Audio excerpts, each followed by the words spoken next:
शासनकलाची रणनीतिक रचना कौटिल्यच्या अर्थशास्त्राचे एक व्यापक विश्लेषण आणि आधुनिक शासनासाठी त्याची अनिवार्यता। दार्शनिक राजकारणी कौटिल्य, ज्यांना चाणक्य किंवा विष्णुगुप्त या नावानेही ओळखले जाते, यांनी रचलेले अर्थशास्त्र मानवी इतिहासातील राजकीय अर्थव्यवस्था, शासन आणि लष्करी रणनीतीवरील सर्वात प्रगत आणि टिकून राहिलेल्या ग्रंथांपैकी एक आहे। साधारणपणे इसवी सन पूर्व 4थ्या शतकात मौर्य साम्राज्याच्या सुरुवातीच्या काळात लिहिलेला हा ग्रंथ त्याच्या प्राचीन उत्पत्तीच्या पलीकडे जाऊन पृथ्वी मिळवण्यासाठी आणि तिचे रक्षण करण्यासाठी एक सदाभार मार्गदर्शक तत्त्वे देतो। केवळ एक ऐतिहासिक वस्तू असण्यापेक्षा अर्थशास्त्र यथार्थवाद रिअल पॉलिटिक चा एक जिवंत दस्तऐवज म्हणून काम करते, जे सामाजिक कल्याण आणि आर्थिक समृद्धीच्या सूक्ष्म समजेसोबत राज्याच्या अस्तित्वाच्या व्यावहारिक गरजांचा समतोल राखते। हा ग्रंथ पद्धतशीरपणे 15 पुस्तकांमध्ये अधिकरण विभागलेला आहे, ज्यामध्ये 150 अध्याय आणि 180 विषय समाविष्ट आहेत। यात सुमारे 6000 श्लोक आहेत, जे मानवी सामूहिक संघटनेच्या प्रत्येक पैलूचे विश्लेषण करतात। याच्या ज्ञानकोशासारख्या स्वरूपामध्ये मंत्र्यांची नियुक्ती आणि तिजोरी व्यवस्थापनापासून ते वन प्रशासन आणि आपत्ती व्यवस्थापनासारख्या विषयांचा समावेश आहे। हे एका व्यापक जागतिक दृष्टिकोनाला दर्शवते, जे मानवी उणीवा मान्य करत व्यवस्थेच्या स्थिरतेसाठी प्रयत्न करते। ऐतिहासिक कसोटी चाणक्यचा उदय आणि मौर्य क्रांती। अर्थशास्त्राचा जन्म इसवी सन पूर्व 4थ्या शतकादरम्यान प्राचीन भारतात झालेल्या मोठ्या राजकीय बदलांशी खोलवर जोडलेला आहे। यावेळी मगध प्रदेशावर नंद वंशाचे शासन होते, जे त्यांच्या अफाट संपत्तीनंतरही जनतेमध्ये खूप अलोकप्रिय होते आणि त्यांना अत्याचारी मानले जात असे। ऐतिहासिक नोंदी सांगतात की तक्षशिला विद्यापीठाचे आचार्य चाणक्य नंद राजा धनानंदच्या अकार्यक्षम आणि दमनकारी शासनामुळे अत्यंत निराश होते। या युगाचा सर्वात निर्णायक वळण म्हणजे नंद दरबारामध्ये चाणक्य यांचा झालेला वैयक्तिक अपमान। दंतकथांनुसार चाणक्य यांना त्यांच्या रूपावरून किंवा कदाचित शाही सिंहासनावर बसण्याच्या त्यांच्या कथित अहंकारामुळे अपमानित केले गेले होते। त्यानंतर त्यांना सभेतून जबरदस्तीने बाहेर काढण्यात आले। संतापून चाणक्य यांनी आपली पारंपरिक शिखा शेंडी सोडली आणि शपथ घेतली की जोपर्यंत ते नंद वंशाला मुळासकट उपटून टाकत नाही, तोपर्यंत ती पुन्हा बांधणार नाही। ही प्रतिज्ञा केवळ वैयक्तिक सूड नव्हती, तर संस्थात्मक सुधाराप्रती एक धोरणात्मक बांधिलकी होती, कारण चाणक्य यांना एका भ्रष्ट शासनाच्या जागी केंद्रीकृत जनकल्याणकारी राज्याची स्थापना करायची होती। चाणक्य यांनी चंद्रगुप्त मौर्य याला विलक्षण योग्यता आणि स्वभाव असलेला एक संभाव्य नेता म्हणून ओळखले। असे म्हटले जाते की त्यांनी त्याला ग्रामीण भागात राजेशाही खेळ खेळणारा एक मुलगा म्हणून पाहिले होते। तक्षशिला येथे चाणक्य यांच्या मार्गदर्शनाखाली चंद्रगुप्ताला युद्धकला, कूटनीती, अर्थशास्त्र आणि प्रशासकीय शिस्त यामध्ये कठोर प्रशिक्षण देण्यात आले। यानंतर नंद साम्राज्याला उलथून टाकण्याची मोहीम ही धोरणात्मक विनाश आणि मानसशास्त्रीय युद्धाचे एक उत्कृष्ट उदाहरण होते। चंद्रगुप्ताचे सुरुवातीचे लष्करी प्रयत्न अयशस्वी झाले कारण त्यांनी वेळेआधीच साम्राज्याच्या केंद्रावर हल्ला केला होता। एका महिलेकडून धडा घेत, जिने आपल्या मुलाला गरमदलिया पेज मधल्या भागातून खाण्याऐवजी थंड कडांपासून खाण्यासाठी रागावले होते, चाणक्य यांनी रणनीती बदलून आधी बाह्य भागांवर परिघावर ताबा मिळवण्यावर लक्ष केंद्रित केले। हे धोरणात्मक पाऊल अंतर्गत असंतोष निर्माण करणे, बाह्य आघाड्या बनवणे जसे की राजा पोरससोबत आणि आतून नंद नोकरशाहीला पद्धतशीरपणे कमकुवत करण्यासोबत मिळून 321 ईसा पूर्वमध्ये राजधानी पाटलिपुत्रवर ताबा मिळवण्यात यशस्वी झाले। मौर्य साम्राज्याच्या स्थापनेत अनेक महत्त्वाचे ऐतिहासिक प्रसंग मैलाचा दगड ठरले। पाटलिपुत्रमधील अपमानाने महान रणनीतिकार चाणक्य यांना व्यवस्था परिवर्तनासाठी प्रेरित केले आणि त्यांनी नंद शासन संपवण्याची शपथ घेतली। त्यानंतर तक्षशिला येथे त्यांनी भावी शासक चंद्रगुप्त मौर्य यांना विविध विज्ञान, राजकारण आणि युद्धकलेचे कठोर प्रशिक्षण दिले, ज्यावरून हे स्पष्ट झाले की प्रभावी नेतृत्वासाठी बहुविद्याशाखीय ज्ञान आवश्यक आहे।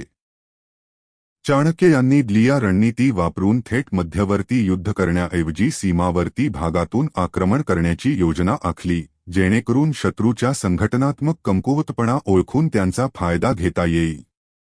सरतेशेवटी या रणनीतीचा परिणाम म्हणून पाटलिपुत्रवर ताबा मिळवून नंद शासनाचा अंत झाला आणि मौर्य साम्राज्याची स्थापना झाली, जो एका क्रांतिकारी आंदोलनाकडून संघटित राज्य प्रशासनाकडे झालेला महत्त्वाचा प्रवास होता. दार्शनिक मूळ मानवी प्रयत्नांचा पाया म्हणून अर्थशास्त्र हे शीर्षक संस्कृत शब्द अर्थपासून बनले आहे, जो एक सखोल अर्थाचा शब्द असून त्यात धन, उद्देश, उपजीविका आणि भौतिक समृद्धी यांचा समावेश होतो. मानवी जीवनाच्या 4 उद्दिष्टांच्या, पुरुषार्थांच्या शास्त्रीय चौकटीत अर्थाला पारंपरिकपणे धर्म, नैतिकता, कर्तव्य, काम, इच्छा, आनंद आणि मोक्ष, मुक्ती यांच्यासोबत पाहिले जाते. मागील परंपरांपेक्षा कौटिल्य यांचा मूलभूत फरक त्यांच्या या दाव्यात आहे की अर्थ हाच तो प्राथमिक आधार आहे ज्यावर इतर सर्व उद्दिष्टे अवलंबून असतात. कौटिल्य यांच्यासाठी अर्थाची प्राप्ती म्हणजे केवळ वैयक्तिक साठवणूक नाही, तर सभ्यतेसाठी भौतिक आधार देण्याची राज्याची क्षमता आहे. त्यांनी असा युक्तिवाद केला की आर्थिक स्थिरता आणि भौतिक सुरक्षेशिवाय व्यक्ती किंवा राज्य नैतिक कर्तव्यांचे, धर्म, पालन करू शकत नाहीत आणि सांसारिक सुखांचा, काम, आनंदही घेऊ शकत नाहीत. अशा प्रकारे अर्थशास्त्र राज्यशास्त्रला पृथ्वी मिळवण्याचे आणि तिचे रक्षण करण्याचे साधन म्हणून परिभाषित करते, जे सर्व उपजीविकेचे स्रोत आहे. एका समृद्ध आणि सुव्यवस्थित राज्याला सामाजिक व्यवस्थेची पूर्वट मानणे हीच कौटिल्य यांच्या यथार्थवादाची पायाभरणी आहे. सप्तांग सिद्धांत, जैविक राज्याचे 7 अंग. कौटिल्य यांनी राज्याची कल्पना एक स्थिर कायदेशीर घटक म्हणून नाही, तर 7 एकमेकांवर अवलंबून असलेल्या तत्वांनी बनलेला एक जिवंत जीव म्हणून केली होती, ज्याला सप्तांग सिद्धांत म्हणून ओळखले जाते. हे मॉडेल सांगते की राज्याचे आरोग्य या अंगांच्या योग्य कामकाजावर आणि राज्य संरक्षण व विस्ताराच्या सामायिक ध्येयाप्रती त्यांच्या अधीनतेवर अवलंबून आहे. प्राचीन भारतीय राज्यशास्त्रामध्ये चाणक्य यांनी वर्णन केलेला सप्तांग सिद्धांत राज्याचे 7 मूळ घटक दर्शवतो. यामध्ये पहिला घटक स्वामी म्हणजे राजा किंवा नेता असतो, जो सार्वभौम अधिकाराचे प्रतीक आहे आणि त्याच्याकडून आत्मशिस्त, दूरदृष्टी व अंतिम निर्णय घेण्याची क्षमता अपेक्षित असते. दुसरा घटक अमात्य म्हणजे मंत्री असतात, जे कार्यकारी प्रशासन, संचालन आणि प्रामाणिक सल्ल्याद्वारे शासन व्यवस्था मजबूत करतात. तिसरा घटक जनपद आहे, जो राज्याचे क्षेत्र आणि जनतेचे प्रतिनिधित्व करतो. यामध्ये सुपीक जमीन, संसाधने आणि कर देणारी निष्ठावान लोकसंख्या समाविष्ट असते. चौथा घटक दुर्ग म्हणजे किल्ला आहे, जो सीमा आणि राजधानीच्या रक्षणासाठी महत्त्वाची संरक्षणात्मक रचना देतो. पाचवा घटक कोष म्हणजे खजिना आहे, जो लष्करी शक्ती, जनकल्याण आणि आपत्कालीन परिस्थितीसाठी आवश्यक आर्थिक संसाधने उपलब्ध करून देतो. सहावा घटक दंड म्हणजे सैन्य आहे, जो शक्ती प्रदर्शन, कायदा सुव्यवस्था राखणे आणि राज्याच्या विस्ताराची क्षमता दर्शवतो. शेवटी मित्र म्हणजे सहकारी असतात, जे कूटनीतिक पाठिंबा देतात आणि आंतरराष्ट्रीय संबंधांमध्ये शक्तीचा समतोल राखण्यास मदत करतात.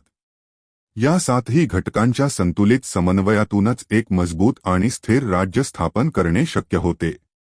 या अंगांमधील संवाद राज्याच्या जीवनशक्तीसाठी महत्त्वाचा आहे. कोश, खजिना, एक मजबूत दंड, सैन्य राखण्यासाठी संसाधने देतो, जे बदलेत जनपद, क्षेत्र आणि दुर्ग, किल्ल्यांचे रक्षण करते, ज्यामुळे स्वामी, नेता, अमात्य, मंत्र्यांना आदेश देण्यास आणि मित्र, सहकारी सुरक्षित करण्यास सक्षम होतो. कौटिल्य यांनी असा युक्तिवाद केला की एकाही अंगातील कमकुवतपणा संपूर्ण राज्याच्या अखंडतेशी तडजोड करतो, अगदी खराब चाक असलेल्या रथाप्रमाणे. मंडल सिद्धांत, आंतरराष्ट्रीय संबंधांची भूराजकीय भूमिती. कौटिल्य यांच्या परराष्ट्र धोरणाच्या केंद्रस्थानी मंडल सिद्धांत, राज्यांचे वर्तुळ, आहे, जो भौगोलिक जवळीक आणि सामायिक हितांच्या आधारावर आंतरराज्यीय हालचालींचे जटिल दृश्य मांडतो. मंडळाचा मूळ आधार असा आहे की तातडीचा शेजारील प्रदेश हा नैसर्गिक शत्रू असतो. हा यथार्थवाद मानतो की शेजारी राज्ये संसाधने आणि प्रभावासाठी सतत स्पर्धेत असतात, ज्यामुळे संघर्ष आंतरराष्ट्रीय राजकारणाचे एक वैशिष्ट्य बनतो. हा सिद्धांत विजिगीषू, विजयाची इच्छा बाळगणारा, याला चक्राचा केंद्रबिंदू म्हणून ओळखतो. विजिगीषूच्या भोवती 12 प्रकारचे राजा राज्य असतात, ज्यामध्ये तातडीच्या शत्रू शेजायापासून ते दूरच्या तटस्थ राजापर्यंत समावेश असतो. अरी शत्रू सीमा सामायिक करणारे राज्य, ज्यांचे हितसंबंध प्रतिस्पर्धी असतात. मित्र सहकारी शत्रूच्या पलीकडचे राज्य, जे नैसर्गिकरित्या मित्र असते कारण त्यांचा एक सामायिक विरोधक असतो. हरिमित्र शत्रूचा मित्र मित्राच्या पलीकडचे राज्य, जे शेजारील शत्रूला पाठिंबा देते. मध्यम मध्यस्थ विजेता आणि शत्रू या दोघांचेही शेजारी राज्य, जे कोणत्याही बाजूने हस्तक्षेप करण्यास किंवा तटस्थ राहण्यास सक्षम असते. उदासीन तटस्थ बेअसर खूप दूर असलेले एक शक्तिशाली राज्य, ज्याच्याकडे सहभागी झाल्यावर शक्तीचा समतोल बदलण्याची ताकद असते. ही भूराजकीय भूमिती भविष्य सांगणारे साधन म्हणून काम करते. कौटिल्य यांनी राज्यकर्त्यांना मंडळाला एका गतिमान बुद्धिबळाच्या पटासारखे पाहण्याचा सल्ला दिला, जिथे एखाद्याच्या चालीने अरिमित्र आणि पाणिग्रह, पाठीमागचा शत्रू, यांच्या प्रतिसादाचा अंदाज घ्यायला हवा. या धोरणात्मक विश्लेषणाचे अंतिम ध्येय विजिगीषूला चक्रवर्तीमध्ये बदलणे आहे. एक असा सार्वभौम सम्राट ज्याने पृथ्वीच्या चारही दिशांना व्यवस्था प्रस्थापित केली आहे. षड्गुण्य आणि उपाय धोरणात्मक सहभागाचे पैलू. मंडळातील गुंतागुंत समजून घेण्यासाठी कौटिल्य यांनी राज्य धोरणाचे 6 प्रकार, षड्गुण्य आणि समजावण्याच्या 4 पद्धती, उपाय यांचे निर्देश दिले. या चौकटी राज्यकर्त्याला कूटनीती, प्रोत्साहन आणि बळाच्या वापरातून आंतरराज्यीय संबंध व्यवस्थापित करण्यासाठी एक साधन देतात. परराष्ट्र धोरणाचे 6 प्रकार, षड्गुण्य. या धोरणांचा वापर राज्याला घसरणीच्या स्थितीतून प्रगतीकडे नेण्याच्या उद्देशाने केला जातो. 1. संधी शांतता करार जेव्हा राज्य शत्रूपेक्षा कमकुवत असते किंवा त्याला मजबूतीसाठी वेळ हवा असतो, तेव्हा याचा वापर होतो. 2. विग्रह युद्ध शत्रुत्व जेव्हा राज्यकर्त्याकडे निश्चित लष्करी आणि आर्थिक फायदा असतो, तेव्हा हे अवलंबले जाते. 3. तासन तटस्थता शांत राहणे जेव्हा दोन्ही राज्ये शक्तीमध्ये समान असतात, तेव्हाची निरीक्षणाची नीती. 4. प्यान चाल शक्ती वाढवणे जेव्हा शत्रू कमकुवत असतो, तेव्हा विजयासाठी थेट लष्करी मोहीम. 5. संश्रय शरण जाणे संकटाच्या काळात सुरक्षेसाठी एखाद्या मोठ्या शक्तीसमोर झुकणे. 6. द्वैधी भाव दुहेरी नीती एका शत्रूशी शांतता राखणे आणि दुसऱ्याशी युद्धाची तयारी किंवा युद्ध करणे. 4. उपाय समजावण्याच्या पद्धती. कौटिल्य यांनी थेट लष्करी संघर्षापेक्षा मानसशास्त्रीय आणि राजनैतिक पद्धतींना प्राधान्य दिले आणि संघर्ष निवारणासाठी त्यांच्या वापराचा एक क्रम ठरवला. प्राचीन भारतीय कूटनीतीमध्ये चाणक्य यांनी राज्य चालवण्यासाठी आणि शत्रूंना हाताळण्यासाठी 4 प्रमुख उपाय सांगितले आहेत: साम, दाम, भेद आणि दंड. सामचा अर्थ आहे समेट किंवा चर्चा, ज्यामध्ये संवाद, कौतुक आणि कराराद्वारे विरोधकाला आपल्या बाजूने आणण्याचा प्रयत्न केला जातो. दामचा अर्थ प्रोत्साहन किंवा भेटवस्तू देणे आहे, जसे की धन, जमीन किंवा करात सवलत देऊन सहकार्य आणि पाठिंबा मिळवणे. भेद रणनीतीमध्ये शत्रूंच्या आपापसात संशय किंवा कलह निर्माण करून त्यांची एकता कमकुवत केली जाते. जेव्हा हे सर्व उपाय अपयशी ठरतात, तेव्हा शेवटचा उपाय म्हणून दंड वापरला जातो, ज्यामध्ये बळ, शिक्षा किंवा थेट लष्करी आक्रमण समाविष्ट असते. या 4ही उपायांचा उद्देश राज्याची सुरक्षा, स्थिरता आणि विजय सुनिश्चित करणे हा असतो. कौटिल्य यांनी स्पष्टपणे दंडाला शेवटचा पर्याय म्हणून परिभाषित केले, हे मान्य करून की युद्ध हे नैसर्गिकरित्या अनपेक्षित, महागडे आणि राज्याच्या अंतर्गत स्थिरतेसाठी हानिकारक असू शकते. साम आणि दामची प्राथमिकता हे दर्शवते की खरी सुरक्षा तात्पुरत्या लष्करी वर्चस्वापेक्षा कायमस्वरूपी संबंधांवर आधारित असते. छाया राज्य, जासूसी आणि गुप्तचर नेटवर्क. अर्थशास्त्राचे सर्वात वैशिष्ट्यपूर्ण वैशिष्ट्य म्हणजे जासूसांच्या, चरांच्या, संस्थेवरील याचे सविस्तर वर्णन. कौटिल्य यांचा असा विश्वास होता की एखाद्या राज्याची शक्ती आपल्या प्रतिस्पर्ध्यांच्या तुलनेत माहितीचा अधिक चांगल्या प्रकारे वापर करण्याच्या क्षमतेत असते. जासूस हे राजाचे डोळे आणि कान होते, जे अंतर्गत सुरक्षा राखण्यासाठी आणि बाह्य रणनीती लागू करण्यासाठी आवश्यक होते. जासूसांचे वर्गीकरण आणि भूमिका. जासूसी नेटवर्क हा एक अत्यंत संघटित विभाग होता ज्यामध्ये समाजाच्या प्रत्येक कोपऱ्यात काम करणारे तज्ज्ञ एजंट होते. संस्था स्थिर जासूस हे एजंट दीर्घकाळ एकाच ठिकाणी राहत असत. ते सहसा विद्यार्थी, गृहस्थ किंवा व्यापाऱ्यांच्या वेशात असत जेणेकरून समाजाच्या विविध स्तरांचा विश्वास जिंकता येईल. भ्रमण करणारे जासूस हे फिरते एजंट एका प्रदेशातून दुसऱ्या प्रदेशात फिरत असत. यामध्ये अभिनेते, भिक्षू आणि महिला जासूस, स्त्रीचर यांचा समावेश होता ज्या दरबार आणि घरगुती वातावरणात प्रवेश करू शकतात. विषकन्या महिला मारेक्यांची एक विशेष श्रेणी, ज्यांच्याबद्दल असे म्हटले जाते की त्यांना लहानपणापासूनच विषाचे छोटे डोस देऊन वाढवले जात असे, ज्यांचा वापर जवळकीच्या माध्यमातून उच्चमूल्य लक्ष्यांना संपवण्यासाठी केला जात असे. जासूसांना जनतेच्या भावनांची माहिती गोळा करणे, नोकरशाहीच्या निष्ठेवर लक्ष ठेवणे आणि अधिकाऱ्यांमधील भ्रष्टाचार शोधण्याचे काम दिले गेले होते. बाह्यतः त्यांनी मौन युद्धात मदत केली. जे शत्रूच्या नेत्यांच्या हत्या, धान्य कोठारांचा नाश आणि विरोधी सैन्याचे मनोबल कमी करण्यासाठी अफवा पसरवणे यांसारख्या कामांशी संबंधित होते. कौटिल्य यांनी गुप्त माहितीच्या कडक पडताळणीचा आदेश दिला होता, ज्यामध्ये राजाने कारवाई करण्यापूर्वी एजंटनी अनेक स्रोतांकडून माहितीची पुन्हा तपासणी करणे आवश्यक होते.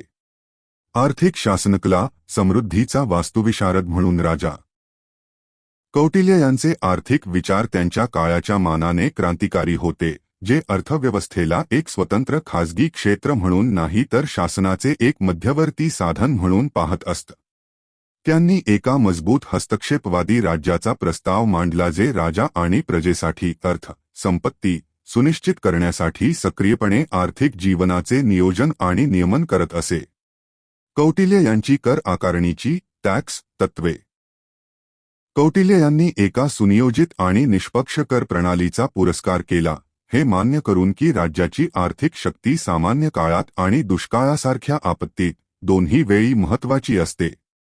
प्रमाणबद्धता, कर सुसंगत असावेत आणि व्यक्तीच्या आर्थिक क्षमतेवर आधारित असावेत.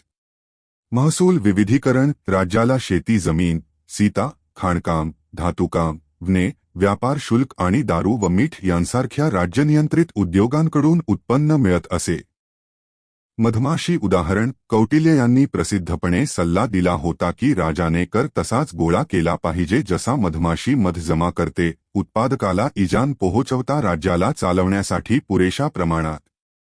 त्यांनी दमनकारी कर आकारणीविरुद्ध चेतावणी दिली होती आणि म्हटले होते की असंतुष्ट जनता विद्रोह करण्याची किंवा शत्रूला जाऊन मिळण्याची शक्यता जास्त असते.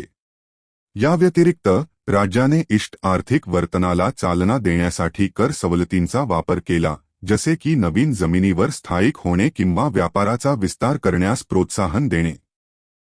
पायाभूत सुविधा आणि कल्याणकारी अर्थशास्त्र. कौटिल्य यांचा असा विश्वास होता की पायाभूत सुविधांमधील राज्याची गुंतवणूक हा विकासाचा प्राथमिक चालक होता. यामध्ये व्यापारासाठी रस्ते बांधणे, संरक्षणासाठी किल्ले आणि कृषीप्रधान अर्थव्यवस्थेला आधार देण्यासाठी मोठी सिंचन व्यवस्था, धरणे, जलाशय आणि कालवे यांचा समावेश होता. योगक्षेमची संकल्पना, समृद्धीचा शांततापूर्ण आनंद याने प्रजेप्रती राजाच्या कर्तव्याला परिभाषित केले. राज्य वंचितांसाठी एक पालक म्हणून काम करत असे, जे अनाथ, वृद्ध आणि नैसर्गिक आपत्तींनी उद्ध्वस्त झालेल्या लोकांसाठी पायाभूत सुविधा आणि आरोग्य सेवा पुरवत असे. या पितृस्तात्मक मॉडेलने आधुनिक विद्वानांना मौर्य राज्याला आधुनिक कल्याणकारी राज्याचा एक प्रगत पूर्वगामी म्हणून ओळखण्यास प्रवृत्त केले आहे. प्राचीन भारतीय प्रशासनामध्ये चाणक्य यांनी आर्थिक आणि प्रशासकीय व्यवस्था व्यवस्थित करण्यासाठी विविध अधीक्षकांची व्यवस्था सांगितली होती. यामध्ये अक्षपटलाध्यक्ष महालेखापाल म्हणून काम करत असे, जो राज्याच्या आयव्यय आणि लेखा व्यवस्थेवर लक्ष ठेवत असे. आधुनिक संदर्भात याला मुख्य वित्त अधिकारी किंवा ऑडिटरच्या समान मानले जाऊ शकते. सीताध्यक्ष कृषी अधीक्षक असायचा, जो शेती, जमीन आणि उत्पादनाची देखरेख करत असे, ज्याला आजचे कृषी मंत्री किंवा एग्रीटेक प्रमुखाच्या समतुल्य समजले जाऊ शकते. खन्याध्यक्ष खाणकाम आणि नैसर्गिक संसाधनांची देखरेख करत असे, जो आधुनिक काळात संसाधन व्यवस्थापन किंवा ऊर्जा क्षेत्राच्या प्रमुखासारखे काम करतो. संस्थाध्यक्ष बाजार अधीक्षक असायचा, ज्याचे काम व्यापार, किंमती आणि ग्राहक हितांचे रक्षण करणे होते. हे आजच्या बाजार नियामक किंवा ग्राहक संरक्षण अधिकाऱ्याच्या समान आहे. तसेच नवाध्यक्ष नौसेना आणि सागरी व्यापाराचा अधीक्षक होता, जो जलमार्ग, जहाजे आणि व्यापारी रस्ते यांची व्यवस्था सांभाळत असे, ज्याला आधुनिक लॉजिस्टिक्स आणि सागरी व्यापार प्रमुखाच्या रूपात पाहिले जाऊ शकते. नेतृत्व आणि शिस्त. राजर्षीची संकल्पना. कौटिल्य राज्याच्या शिरोभागी स्वामी, नेता असतो, ज्याचे प्राथमिक कर्तव्य प्रजेचे रक्षण आणि कल्याण आहे. कौटिल्य यांनी असा युक्तिवाद केला की राजाचा सर्वात मोठा संघर्ष बाह्य शत्रूंविरुद्ध नाही तर त्याच्या स्वतःच्या अंतर्गत आवेगांविरुद्ध आहे. एक यशस्वी शासक राजर्षी असावा, एक असा ऋषीराजा जो प्रशासकीय कार्यक्षमतेसोबत बौद्धिक खोलीचा मेळ घालतो. आत्मसंपद, आत्मपूर्णता चे गुण. कौटिल्य यांच्यासाठी नेतृत्व आत्मशिस्त आणि इंद्रियांवर विजय, इंद्रियजय पासून सुरू होते. आत्मनियंत्रण. एका नेत्याने काम, क्रोध, लोभ, मान, गर्व, मद, अहंकार आणि हर्ष, अति उत्साह या 6 शत्रूंवर विजय मिळवला पाहिजे. जो राजा स्वतःवर नियंत्रण ठेवू शकत नाही, तो आपले राज्य नष्ट करण्यास कारणीभूत ठरतो. ज्ञान आणि प्रशिक्षण. एका राजाला तर्कशास्त्र, अर्थशास्त्र आणि राजकारणात कठोरपणे शिक्षित केले पाहिजे. त्याने वृद्धांशी, अनुभवी सल्लागारांशी देखील जोडले गेले पाहिजे, जे शाही अधिकाराला वास्तवाचा आरसा दाखवत राहतील. प्रवेशयोग्यता. एकाकीपणा टाळण्यासाठी राजा जनता आणि आपल्या अधिकाऱ्यांसाठी सहज उपलब्ध असावा. निर्णय घेणे. अर्थशास्त्र उशिरा घेतलेल्या निर्णयांविरुद्ध चेतावणी देते, जे समस्या वाढू देतात आणि त्यांना असाध्य बनवतात. या नेतृत्व मॉडेलचे मार्गदर्शक तत्व एका प्रसिद्ध श्लोकात साठवलेले आहे. प्रजेच्या सुखातच राजाचे सुख आहे, त्यांच्या कल्याणात त्याचे कल्याण आहे. जे त्याला स्वतःला आवडते त्याला तो चांगले मानणार नाही, तर जे त्याच्या प्रजेला आवडते त्यालाच तो स्वतःसाठी हिताचे मानेल. हे सेवक नेतृत्व मॉडेल सांगते की अधिकार हा वैयक्तिक आनंदासाठी कायमस्वरूपी अधिकार नाही, तर सामूहिक भल्यासाठी दिलेला एक तात्पुरता विश्वास आहे. कायदा, न्याय आणि दंडनीतीची भूमिका. कौटिल्य यांनी राज्याला एकमेव अशी संस्था म्हणून पाहिले जी अराजकता रोखण्यास सक्षम आहे, जिला प्रसिद्धपणे मत्स्यन्याय म्हणून वर्णन केले गेले आहे, जिथे मोठा मासा लहान माशाला खाऊन टाकतो. व्यवस्था राखण्यासाठी राज्याने दंड, शिक्षा किंवा न्यायाचा दंड वापरला पाहिजे. तथापि दंडाचा वापर न्यायालयीन आणि प्रमाणबद्ध असावा. कौटिल्य यांनी चेतावणी दिली की अति मवाळपणामुळे कायद्याबद्दल अनादर निर्माण होईल, तर अति कठोरतेमुळे संन्याशांमध्येही राग निर्माण होईल आणि विद्रोह होईल.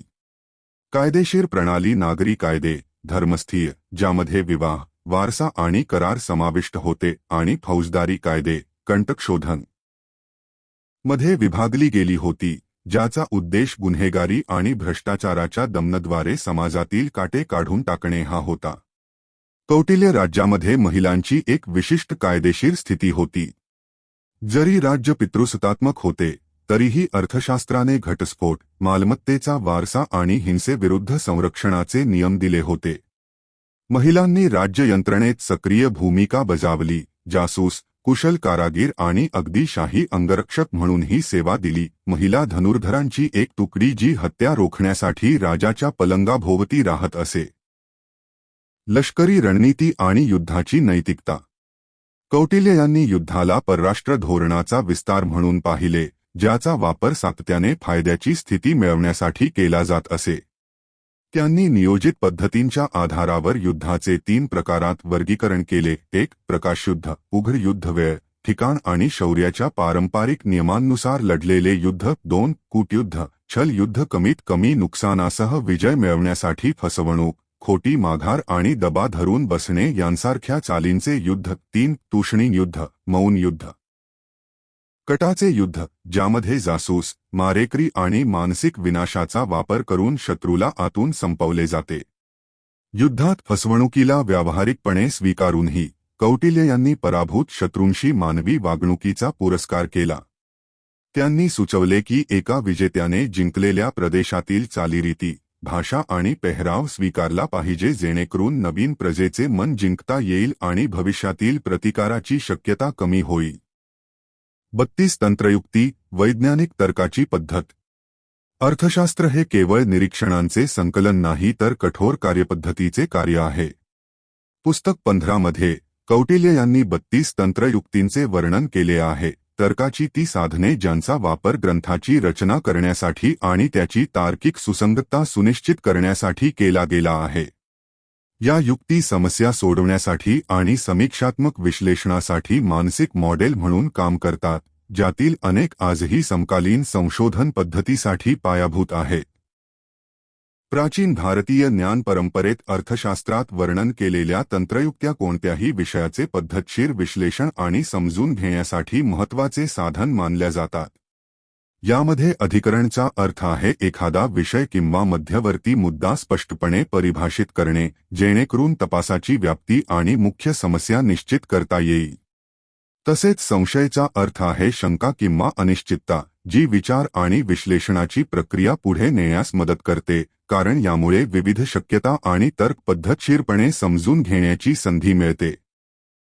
आधुनिक संदर्भात या दोन्ही तंत्रयुक्त्या संशोधन, धोरण निर्मिती आणि समस्या निवारण प्रक्रियेत उपयुक्त आहेत, जिथे आधी समस्या स्पष्टपणे परिभाषित केली जाते आणि नंतर त्याशी संबंधित अनिश्चिततांचे विश्लेषण करून योग्य निष्कर्षापर्यंत पोहोचले जाते.